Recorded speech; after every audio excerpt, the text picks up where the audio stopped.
सर्वांना नमस्कार. मग सुमनने दौलतला विचारलं की ही चंद्रा कोण आहे. तशी दौलतनं राग येऊन तिच्या कानाखाली दिली आणि म्हणाला, जास्त शहाणपणा करायचा नाही. बायको आहेस फक्त या खोलीत, सून आहेस फक्त या घरात. त्याच्यानंतर माझ्यावर दबाव आणायचा नाही, समजलं? नाहीतर खांडोळी खांडोळी करून टाकीन आणि माशांना खायला घालीन. आणि तुझ्या माहेरच्यांना कळणारही नाही की तू कुठं गायब झाली. तुझ्यासारख्या 56 जणी बायका मिळतील मला. इथं तोंडात जीव नसल्यासारखं राहायचं आणि कान असून भैरव व्हायचं. आणि सुमन खूप घाबरली आणि तिथून पळतच निघून गेली.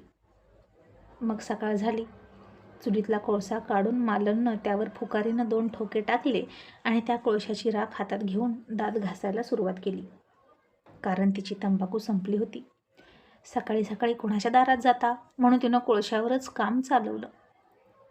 आणि तिला चंद्राची आठवण झाली. ती सारखी म्हणायची, आई अगं ही तंबाखूची मिसरी कोळसे कशाला घासतेस, ब्रश घे, कोलगेट घे, दात घास.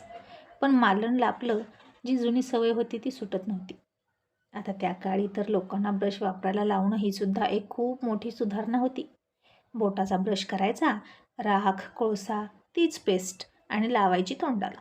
तोंडाची स्वच्छता ही सुद्धा एक जनजागृती होती त्या काळी.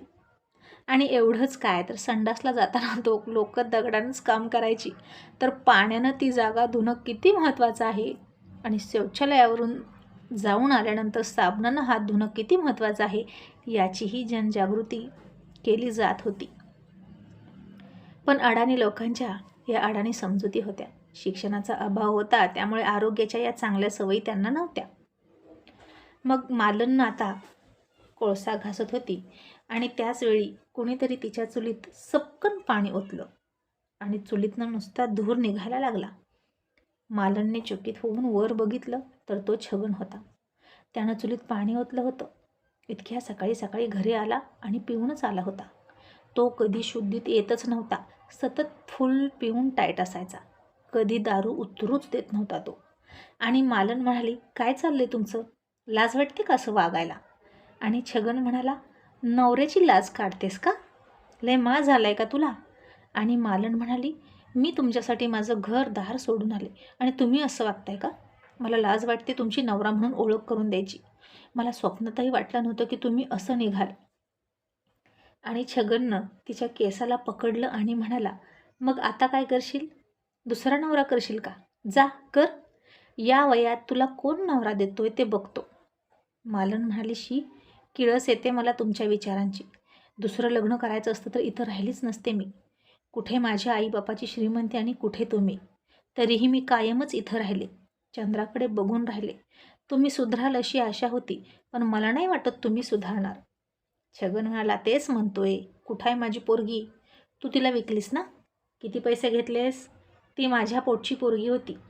मालन म्हणाली, लाज कशी वाटत नाही असं बोलताना? तिचं आणि तुमचं पटत तरी होतं का घडीभर? आणि आता तिचा पुळका आलाय होय? तुम्ही शुद्धीत असता तर तिच्यासाठी स्थळं बघितलं असतं की तुम्ही? मला काळजी करायची काहीतरी गरज होती का? आणि माझ्या लेकीला मानानं मिरवत मिरवत पाठवली असती मी नवऱ्यासोबत. पण तुम्ही तर तिच्यावर झडप घालायला टाकलेल्या लांडग्याच्याच पाया पडता आणि वरून मला दोष देता का? मी तिचं लग्न लावून दिलं आणि इथून तिची सुटका केली. छगन आता तिथला इनामदार कुटुंबाचा फोटो बघितला आणि उचलून आपटायला हातात घेतला. तशी मालन पुढे गेली आणि म्हणाली, नाही नाही, या फोटोला काही करू नका.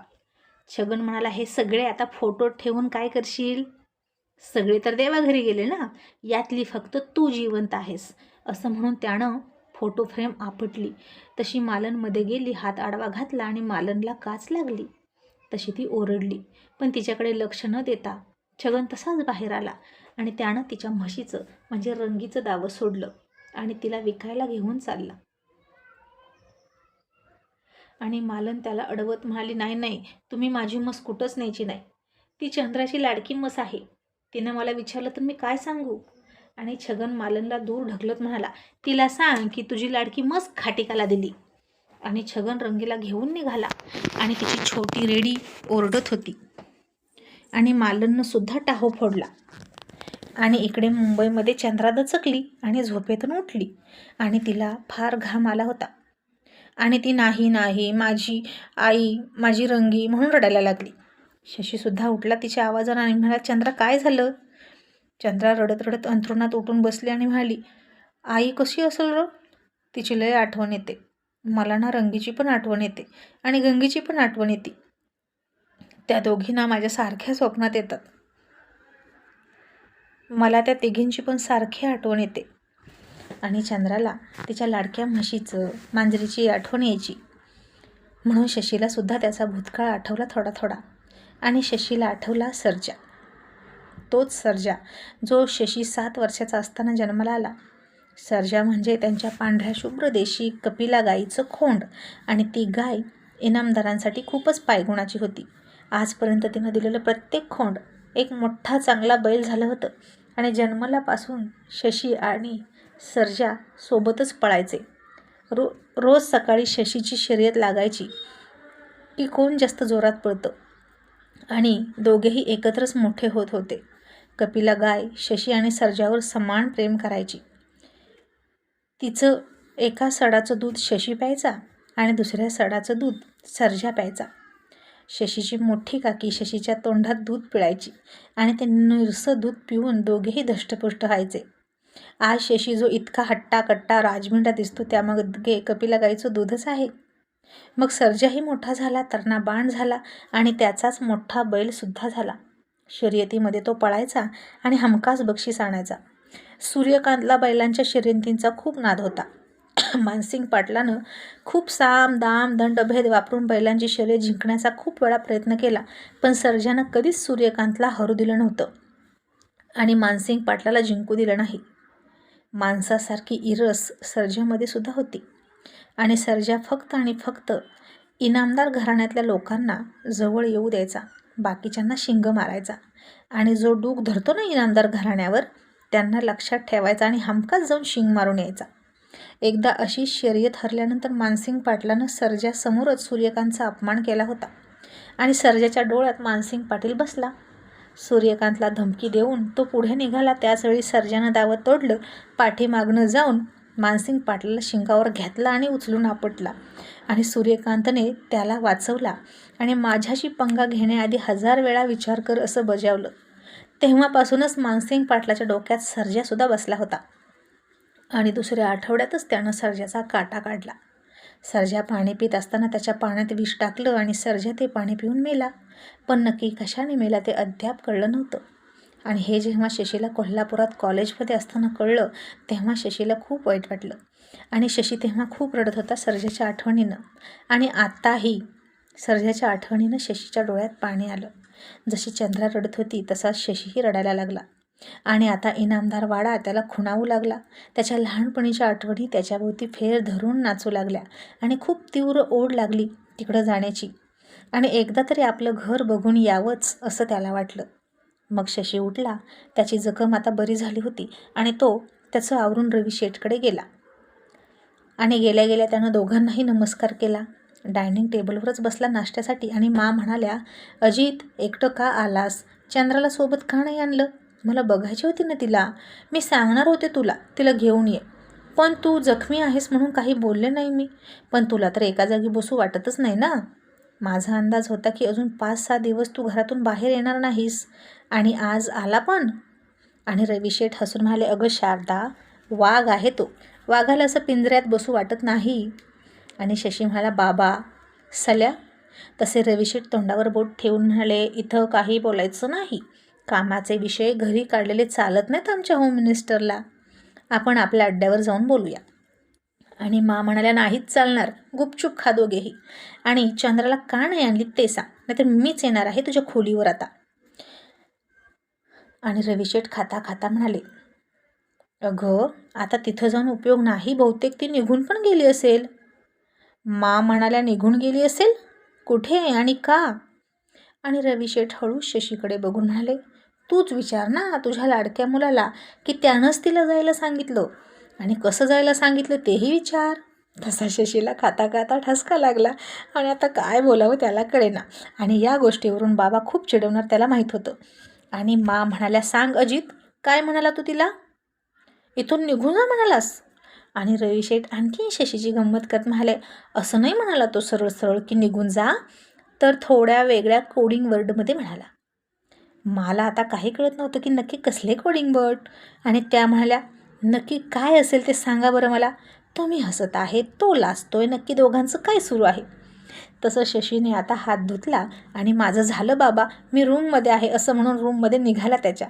इतक्यात रवी शेठने त्याचा हात पकडला आणि म्हणाले, थांब, इथे बस, आता काहीच लपवू नको. आय लव्ह यूचा अर्थ चंद्राला कळत नसला तरी मला कळतोय आणि तुझ्या चेहऱ्यावर सुद्धा स्पष्ट दिसत आहे. आणि शशी लाजून खाली मान घालून बसला. आता मासुद्धा खाली बसल्या आणि म्हणाल्या, म्हणजे अजित, ती तुला पसंत आहे का? तू तिला आय लव्ह यू म्हणालास? आता शशी काहीच बोलेना आणि रवी शेठ म्हणाले, अगं तो काहीच बोलणार नाही शारदा शेवटपर्यंत. आपल्याला समजून घेतलं पाहिजे की ती त्याला पसंत आहे. बोल अजित, कधी उडवायचा बार? लगेच एका आठवड्यात उडवायचा? कारण 1 आठवडा तरी लागेल मला तुझ्या लग्नाची तयारी करायला. आणि शशी म्हणाला, बाबा इतकी काय घाई आहे? मी अजून तिच्याशी नाही बोललो. मी माझा पास्टबद्दल तिला सांगणार आहे आणि मग पुढे जाणार आहे.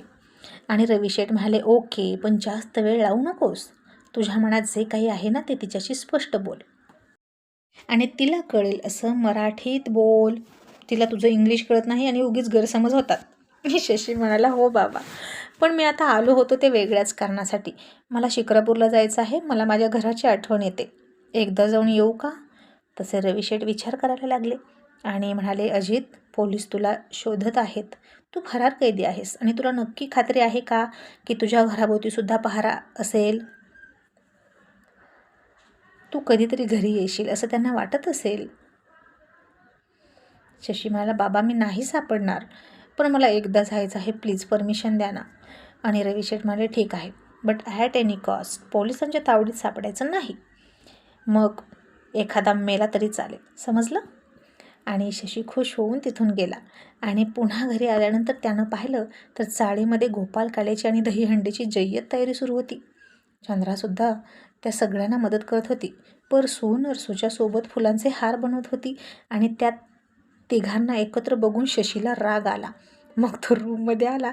चंद्रासुद्धा त्याच्या मागं आली आणि शशी त्याची बॅग भरायला लागला. चंद्रा म्हणाली, आता तू कुठं निघाला? उद्या आपल्याकडे दहीहंडी आहे. आणि शशी म्हणाला, बघ, त्यासाठी तू आहेस की, आणि तुझं तर परसू नरसू, मी कशाला पाहिजे? मी निघालो कोल्हापूरला. चंद्रा म्हणाली, मग मी पण येणार. मी तुला एकट्याला नाही जाऊ देणार.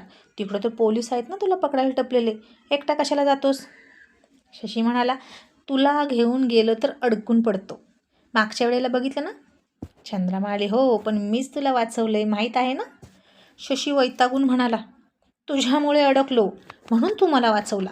आणि चंद्रा म्हणाली, ते मला माहीत आहे, म्हणूनच मी तुला वाचवलं आणि तू सुटला. पण आता मी पण येणार. आणि मी काय म्हणते, एवढी हंडी झाल्यावर जाऊया की. मला असं वाटतं की ती दहीहंडी तू फोडावी. आणि शशी म्हणाला, मला असल्या फालतू गोष्टीसाठी वेळ नाही.